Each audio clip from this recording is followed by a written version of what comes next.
Hello guys, bersama saya lagi dalam Alright Nopo Channel. Masihkah Anda ingat Ustazah daripada Parti PAS, juga seorang ahli parlimen di Kepala Batas, ya, yang kalah saman fitnah sahabat-sahabat semua. Sebelum kalah saman fitnah itu, beliau begitu sombong dan angkuh untuk menfitnah dan kononnya akan melawan kes ataupun saman itu di mahkamah. Jadi apa yang berlaku hari ini sahabat semua, selepas kekalahan dan diarahkan untuk membayar hampir 1 juta ringgit saman fitnah apabila kalah, diarahkan oleh mahkamah untuk membayar. Hari ini tindakan terdesak daripada pemimpin-pemimpin PAS cuba untuk membantu Ustazah PAS yang bakal bankrupt dan juga hilang kerusi parlimen sekiranya tidak mampu membayar bayaran saman fitnah sebanyak 825,000 ataupun hampir 1 juta ringgit, sahabat-sahabat semua. Jadi siapa suruh jadi penfitnah? Siapa suruh menfitnah, menghasut dan sebagainya? Jadi sahabat semua, kita arahkanlah ya cepat bayar saman fitnah ya ustazah daripada Parti PAS ini. Jadi untuk perkembangan yang berikutnya sahabat semua, hari ini pemimpin PAS cuba untuk membantu dan juga membuat rayuan ya supaya menolong ahli parlimen Kepala Batas Ustazah Mastura ini untuk membayar saman beliau. Jadi mari kita lihat ya kenyataan media ini sahabat-sahabat semua.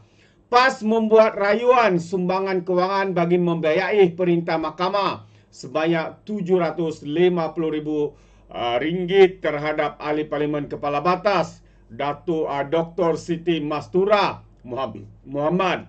Menerusi surat yang beredar hari ini, Setiausaha Agung PAS Taqiyuddin Hasan berkata, kegagalan Siti Mastura untuk menyelesaikan tuntutan kepada 3 pemimpin utama DAP terbabit boleh menyebabkan prosiding kebankrapan. Kalau gagal membayar sahabat-sahabat semua, maka dia akan diisytiharkan sebagai muflis atau bankrupt. Dan apabila seseorang ahli parlimen ini diisytiharkan muflis atau bankrupt, beliau boleh hilang kelayakan untuk terus menjadi ahli parlimen.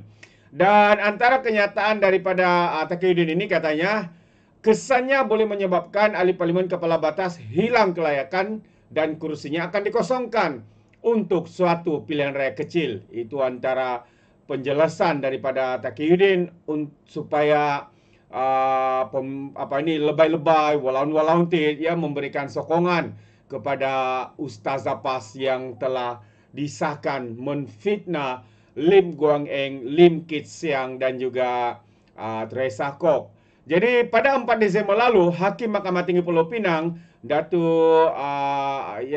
Hakim Mahkamah Tinggi Pinang mengarahkan Mastura untuk membayar sebanyak 300,000 ringgit kepada Lim Kit Siang dan 250,000 lagi kepada Lim Guang Eng dan 200,000 kepada Teresa Kok. Jadi kaya raya lah si Lim Guang Eng ini ya. Kalau sebelum ini mahkamah juga mengarahkan Muhyiddin Yassin kerana menfitnah Lim Guang Eng dengan bayaran sebanyak 1.35 juta kalau saya tidak silap. Campur lagi 250,000 daripada Ustazah PAS Mastura ini. Waduh. Jadi kita ucapkan terima kasih lah ya kepada Ustazah PAS Mastura ini dan juga Presiden Bersatu Pengerusi Perikatan Nasional Muhyiddin Yassin kerana memberikan ampau Christmas tahun baru Cina kepada Lim Guang Eng. Jadi kita harap bayarlah cepat-cepat ya supaya tidak hilang kelayakan ya, tidak hilang kelayakan sebagai ahli parlimen. Dan hakim juga memutuskan bahawa kenyataan yang dibuat oleh Mastura yang juga ahli jawatan kuasa kerja Dewan Muslimat PAS Pusat itu berunsur fitnah dan perbelanjaannya atas dasar komen adil, keistimewaan, bersyarat dan penyebaran tanpa niat jahat tidak dapat dibuktikan. Jadi terbuktilah bahwa seorang ustazah dan pemimpin sebagai Muslimat PAS Pusat ya, di Dewan Muslimat PAS Pusat sahabat semua, akhirnya memalukan diri sendiri. Kalau sebelum ini Mastura ini membuat kenyataan yang dipost oleh lider rasmi Parti PAS, iaitu Haraka Delhi. Kononnya Siti Mastura sedia lawan kes di mahkamah apabila dia sebenarnya sebelum itu ketiga pemimpin DAP ini memberikan ruang kepada Mastura untuk menarik balik fitnah beliau dan memohon maaf. Tetapi apa yang berlaku, Mastura katakan beliau tidak akan menarik balik kerana yakin dengan kenyataannya bahawa benar siapa ni Lim Guang Eng dan juga Teresa Kok, termasuklah Lim Kit Siang ini katanya adalah sepupu kepada pemimpin Parti Komunis Malaya Chin Peng dan juga sepupu kepada Perdana Menteri yang pertama Singapura. Dan akhirnya sahabat semua, kerana begitu sombong, angku dan bodoh, akhirnya walaupun Mastura mengatakan dia akan melawan di mahkamah dan membuktikan apa yang dinyatakannya itu adalah benar belaka, dan akhirnya apa yang berlaku, mahkamah mengesahkan bahawa apa yang dibuat ataupun kenyataan yang dibuat oleh Mastura itu adalah sesuatu yang berbaur fitnah, hasutan dan juga tidak benar. Dan kerana itulah ahli parlimen kepala batas ini kalah saman kepada 3 pemimpin DAP. Memang logiklah sahabat semua. Lim Guang Eng, Lim Kit Siang, surname-nya Lim, maksudnya mereka ada kaitan. Yang kita tahu Lim Kit Siang ini bapa kepada Lim Guang Eng. Dan Lim itu adakah ada kaitan dengan Chen Peng ataupun Lee? Surname-nya Lee, keluarganya adalah nama Lee. Dan mereka Lim ini adalah Lim. Dari segi nama pun dan surname kita dapat tahu bahawa mereka ini bukanlah atau tidak ada punya kaitan, apatah lagi kaitan sepupu. Mungkin kalau mereka beli anak kucing itu ibu yang sama, mungkin itu ada kaitan. Tetapi tidak juga sahabat semua. Jadi di manakah kepintaran, di manakah kebodohan seorang pemimpin daripada Parti PAS yang bergelar sebagai ustazah, pemimpin dalam Dewan Muslimat PAS, mempunyai PhD, kedoktoran dan sebagainya, tetapi kebodohannya itu memang tidak boleh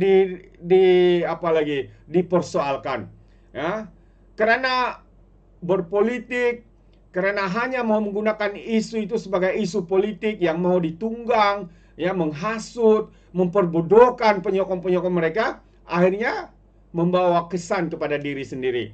Yang kita tahu hari ini seperti mana yang dinyatakan, sekiranya Mastura ini, Ustazah Mastura ini tidak membayar saman fitnah itu, maka beliau boleh diiktiraf ataupun diisytiharkan bankrupt ataupun muflis.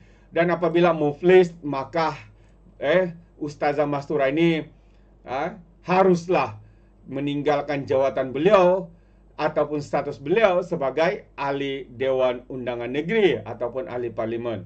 Jadi inilah kesannya.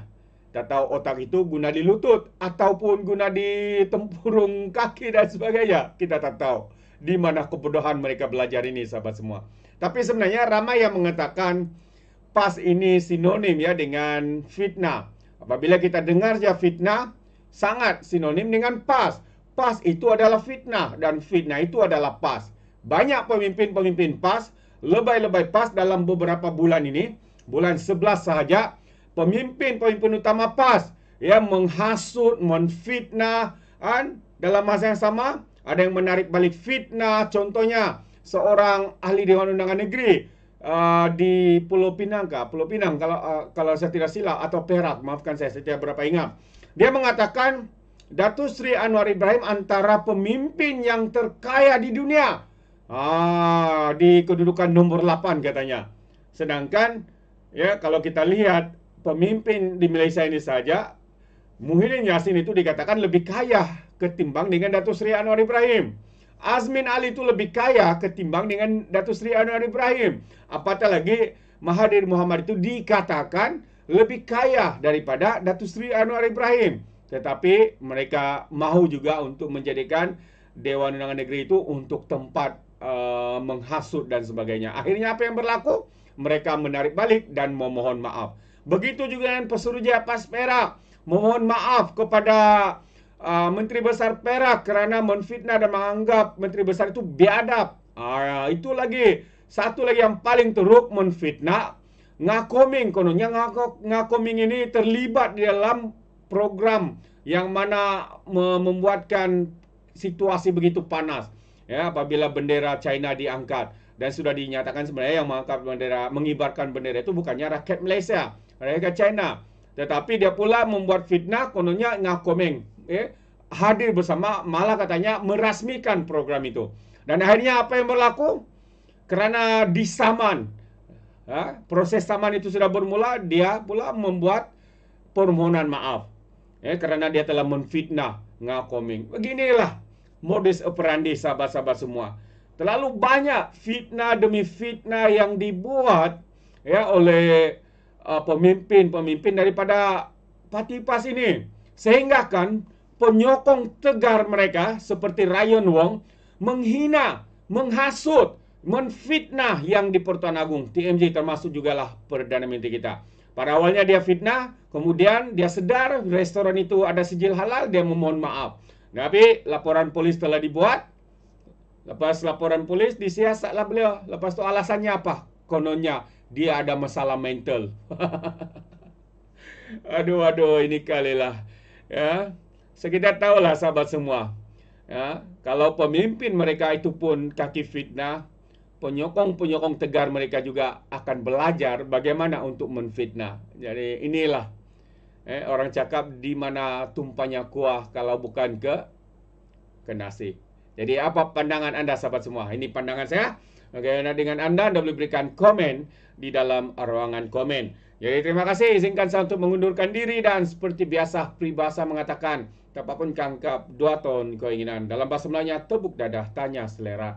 Sekian daripada Alright Nampak Channel. Saya kita berjumpa lagi. Bye-bye.